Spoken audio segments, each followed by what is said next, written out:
1978, a garment factory inspector in Belarus is calmly heading home when she is approached on the street by people dressed in civilian clothes.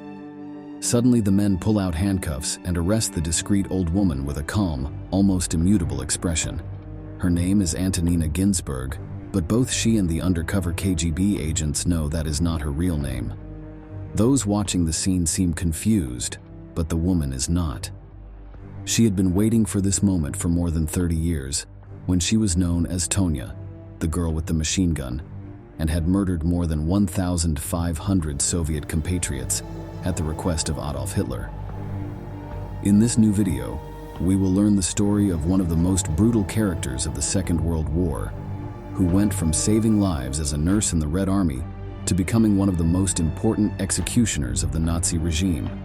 Join us to discover everything about the exciting life of this fearsome and cruel woman who did not hesitate to kill the partisans who defended the same land in which she was born.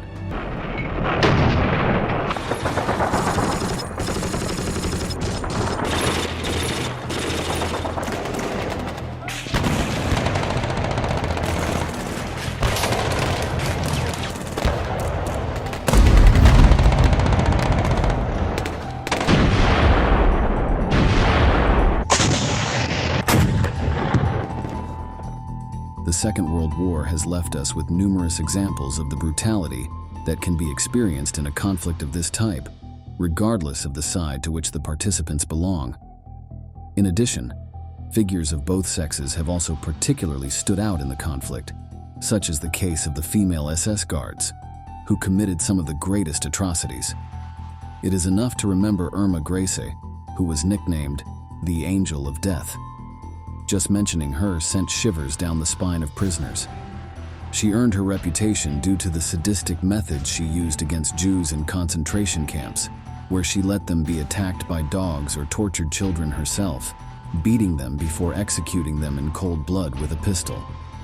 However, among the rivals of Nazism, there are also characters such as the Soviet Lyudmila Pavlichenko, one of the most successful snipers in history, with 309 confirmed dead soldiers after the German invasion of her country in 1941.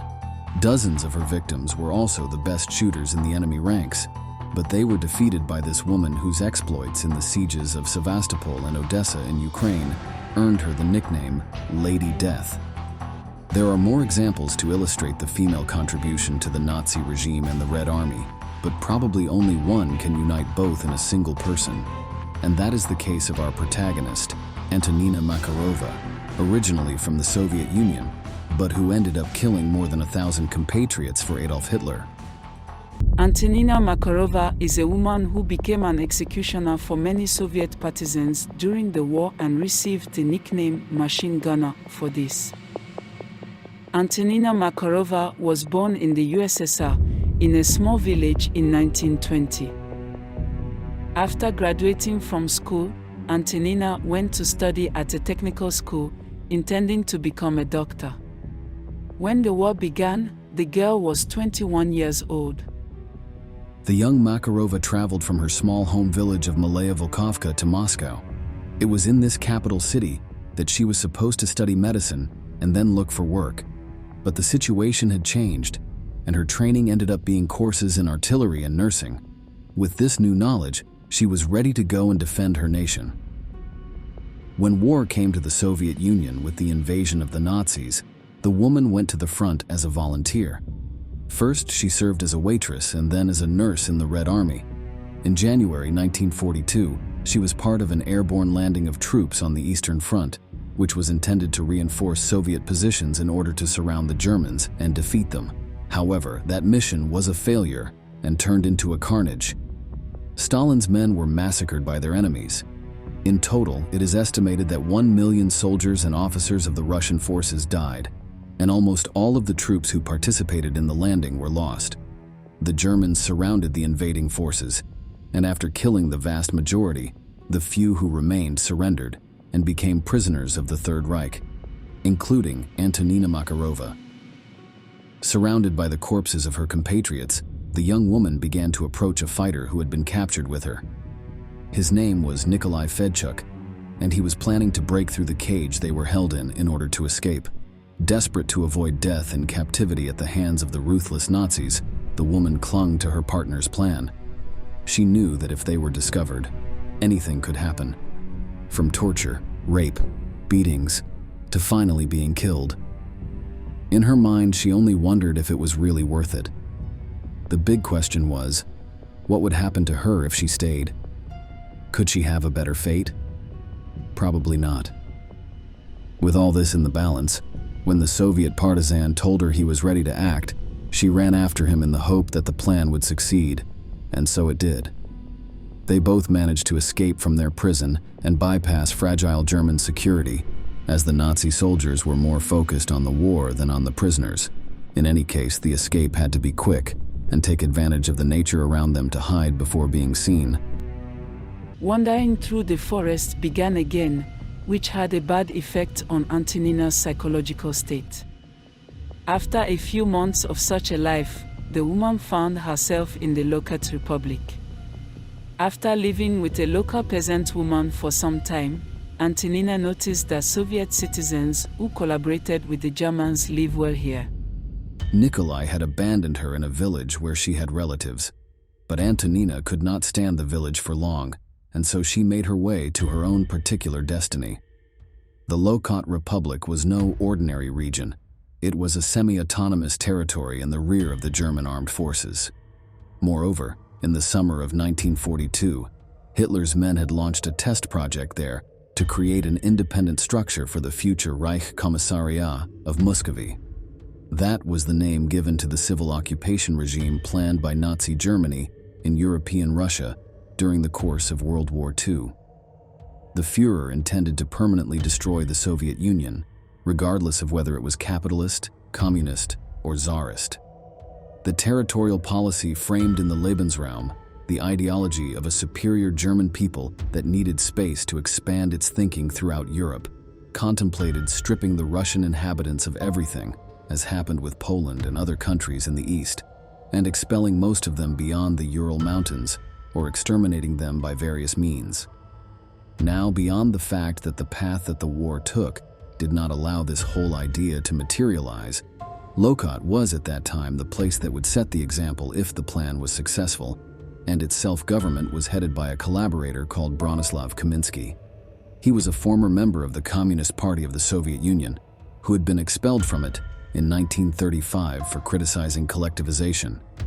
He was exiled at the beginning of 1941 to Lokot, and when the Nazis invaded, he immediately supported the German side. Thus, he obtained his place as ruler.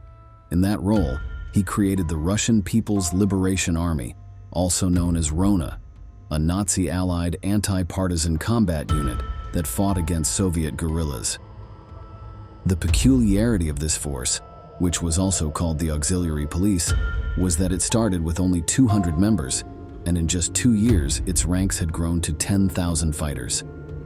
Information reached them about a woman who was wandering around the region in search of refuge, and they were responsible for finding Antonina Makarova, who ended up being captured for the second time. She was beaten and raped by the Nazis, but after a few months she decided to offer to work with them in exchange for a better life. At first, she served in the auxiliary police and beat prisoners. The police chief, appreciating her efforts, ordered Antonina Makarova to be given a machine gun. From that moment on, she was officially appointed executioner. The Germans thought it would be much better if a Soviet girl would shoot the partisans. And you don't need to get your hands dirty yourself, and it demoralizes the enemy. Thus, the woman who had initially been forced into prostitution for the satisfaction of the self-governing Germans and Russians soon became involved in more serious matters, the execution of Jews, compatriots, and any opponent of the Nazi regime. The auxiliary police officers of Lokot offered her a salary and a room in the local cattle farm as long as she fulfilled her duties as an executioner. The first time was a great challenge because she did not feel capable of pulling the trigger with the prisoners in front of her, but the soldiers had no problem filling her with vodka until she was so drunk as to avoid thoughts of guilt. Thus, in a drunken state, Antonina carried out her first shooting. It really was not difficult for her, and the second time she no longer needed the drink, she even seemed to enjoy it. Tonya, the girl with the machine gun, was born. Her look was different. She no longer cared about finding innocent Soviet villagers on the other side of her gun. For her, shooting children and civilians captured by the Nazis was a job. It offered her better living conditions and even respect from the local authorities. The murders took place in a ravine near an old horse farm that the Germans had converted into a prison. Makarova lived in the same building. From time to time, the locals saw the prison doors open as a group of captives filed out, followed by a cart carrying the powerful machine gun. Behind her appeared the young woman with a calm demeanor and piercing eyes that would soon focus on her target. It was the last thing the victims would see. I didn't know the people I was shooting at, and they didn't know me, so I didn't feel ashamed in front of them.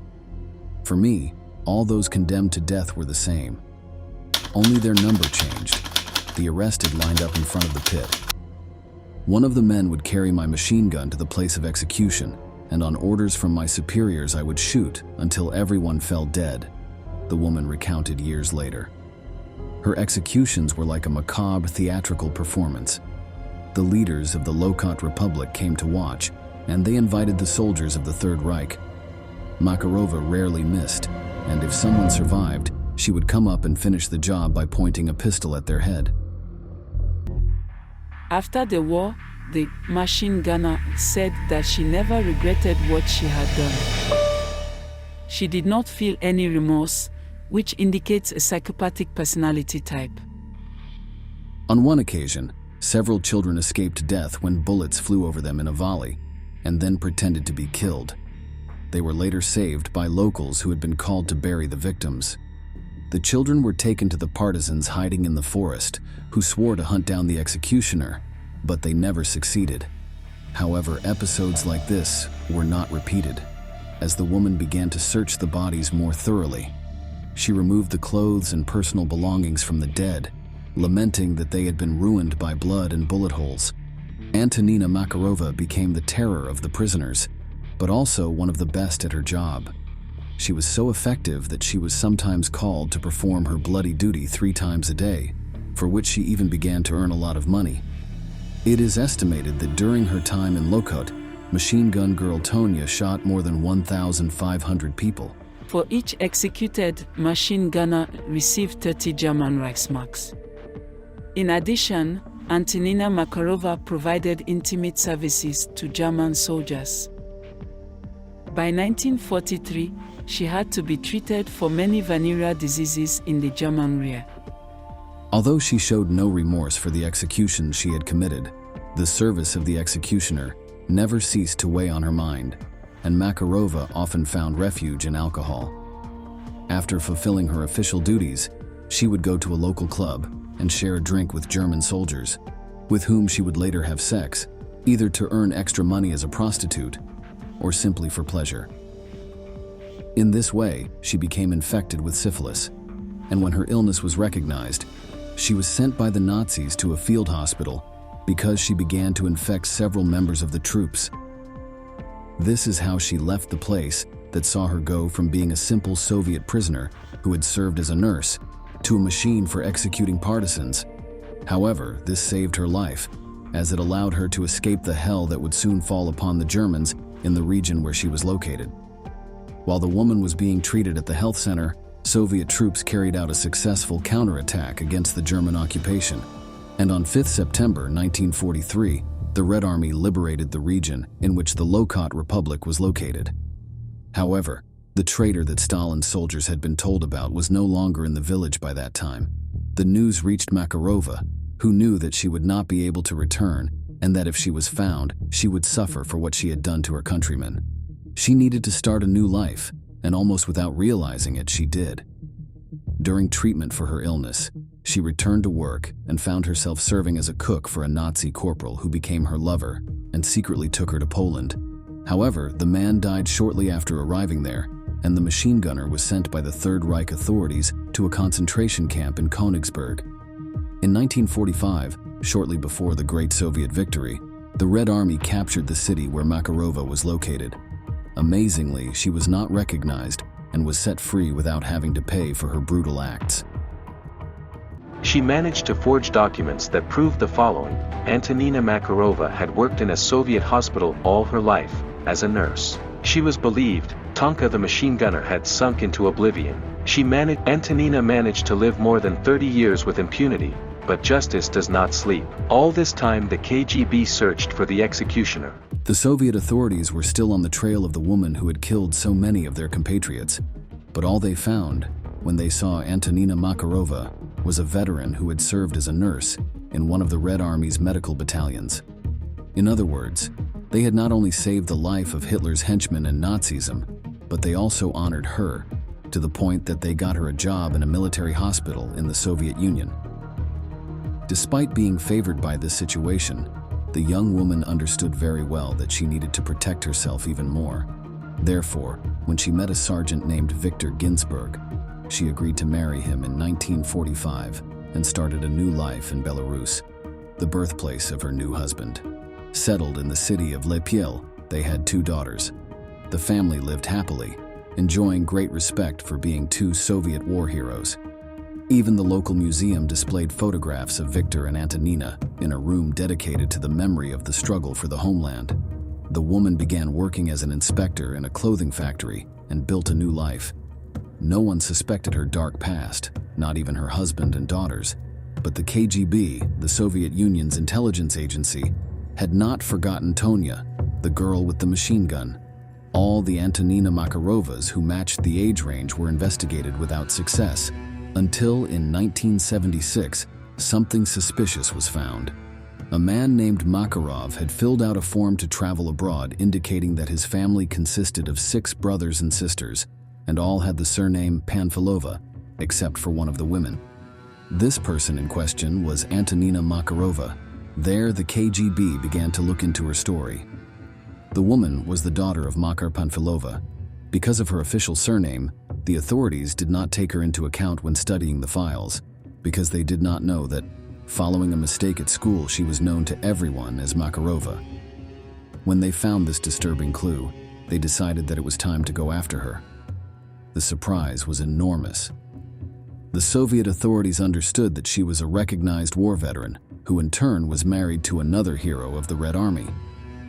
They knew that to make a mistake would be a very serious offense, so for a whole year, they dedicated themselves to collecting data and getting witnesses who could confirm that she was the brutal murderer who responded to the Nazis. When there was no longer any doubt, they moved forward. It was only in 1976 that they were able to get on her trail. And in 1978, she was found and identified. Several witnesses confirmed the identity of Antonina Makarova, who was already Antonina Ginsburg at that time. During the arrest and trial, she behaved surprisingly coolly. The calm in the face of her arrest was because Antonina understood why she was being arrested, but at the same time, she believed that after all this time, she could get away with it. 30 years had passed, and she knew that many of the members of the force she had been part of had been granted amnesty. Makarova had the idea of receiving a few years of probation to pay for her crimes, which in her view had been carried out to avoid being killed by her captors. However, the Soviet court surprised everyone by taking no consideration of that fact. At the end of November 1978, the court sentenced Antonina Ginsburg to death. She took the verdict calmly. Later, she wrote several petitions for clemency. On August 11, 1979, Antonina Makarova was executed. It only managed to prove with certainty 168 of the more than 1,500 executions attributed to Tonya, the girl with the machine gun. In addition to the damage she had done to the partisans with her bloodthirsty actions, she had made the Soviet Union look ridiculous for saving her life and decorating her as a heroine. It was 30 long years, but she finally paid for her crimes with a taste of her own medicine when she was shot. Now, after having learned the incredible story of Antonina Makarova and her brutal crimes, the time has come to say goodbye. Thank you very much for accompanying us to the end. We hope to see you again in our next video.